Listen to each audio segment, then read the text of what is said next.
Next, paramedics in the West Midlands have exclusively told this programme they're now carrying out life-saving surgical procedures on the roadside on victims of violent stabbings. The technique can involve cutting someone's chest open, and it allows doctors to gain access quickly and control bleeding from within the body. There have been 269 knife crimes recorded in Birmingham so far this year. Through the whole of last year, there were 19 knife deaths, and all the victims were under the age of 25 in the West Midlands. The Home Secretary has backed calls from police chiefs for emergency stop and search powers to tackle knife crime. But the Shadow Home Secretary, Diane Abbott, has exclusively told this programme she doesn't think that tactic will make the streets safer. You may find some of the images in Noel Phillips' exclusive film upsetting. Police are investigating a triple stabbing at a nightclub in Birmingham. 17-year-old was killed in Bordesley Green yesterday afternoon. A knife crime epidemic on the streets of Birmingham. For the emergency services, the surge in knife crime has become an everyday norm. Last year, 19 people died having been stabbed with knives in the West Midlands, where knife crime has gone up by more than 70% since 2012. I think what we're seeing is possibly a lot more multiple stab wounds in terms of they could be stabbed in their arms, they could be stabbed in their chest. I've seen people with partial amputations of their fingers, defending themselves from attackers trying to stab them. Dealing with the consequences of the increased violence on a daily basis are Dr. Polly Hayworth and critical care paramedic Kerry Penhashman from the West Midlands Ambulance Service. It's a Saturday night and we're on the front line with the medical emergency response team. These specialist medics only deal with the most serious trauma cases, most of which are now stabbings.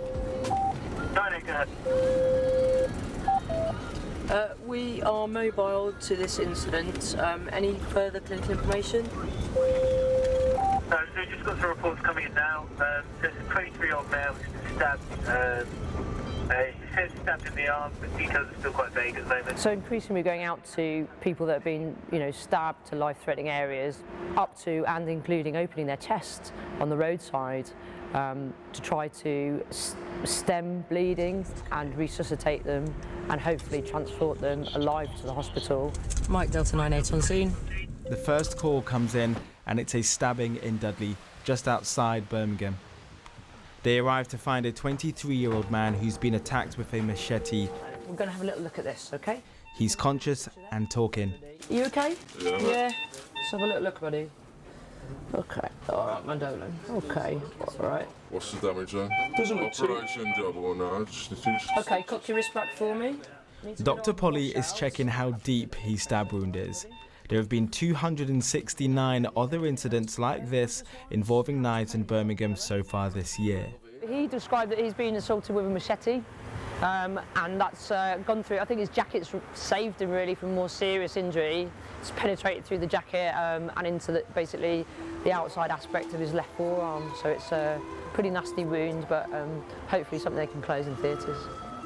Just 24 hours before this incident, 3 other men were stabbed at a nightclub in the Northfield area of the city. After they assess these injuries, the man is taken by ambulance to a nearby hospital for further treatment. We've had to open patients' chests literally outside their home on the back of an ambulance. So we're doing a massive surgical procedure in the back of an ambulance in a completely unsterile environment, literally metres from these people's mums, dads, brothers, sisters, sons and daughters. Did anybody see what happened? This shocking footage of a man stabbed on the streets of Birmingham just 2 weeks ago prompted West Midlands Police to impose Section 60 orders across the city, meaning they can stop and search anyone without reason. We can't allow the streets of London or Birmingham to turn into killing fields. It's a complex issue. There's a number of things that could be done, but if you sat, as I've sat, with crying mothers, then you know it's an urgent issue.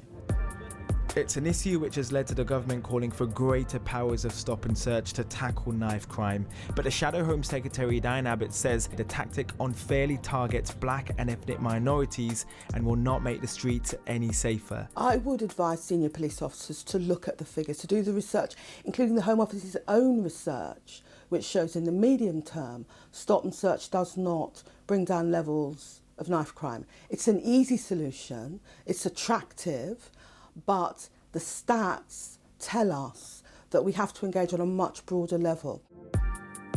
West Midlands police say stop and search is a deterrent to prevent violent crime. These are just some of the weapons seized under Section 60 orders in areas of Birmingham where some say the police have lost control of the streets. We certainly have not lost control, but the way I put it is it's not under control. And in some areas, what some people are saying, the swagger's back amongst some of the criminals. They feel because there's so little police presence on the street, some of the criminals then are getting up to their activities. Mike Delta 98.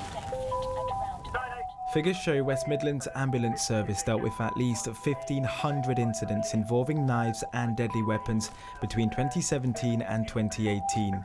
But with serious stabbings rapidly increasing, medics are warning that not everyone can always be saved. I've unfortunately treated a 13-year-old where we performed a thoracotomy who'd been stabbed, and we did resuscitate him on scene, but unfortunately died later in the theatre. I've had the smallest of stab wounds, potentially on the patient's chest, and they've been dead.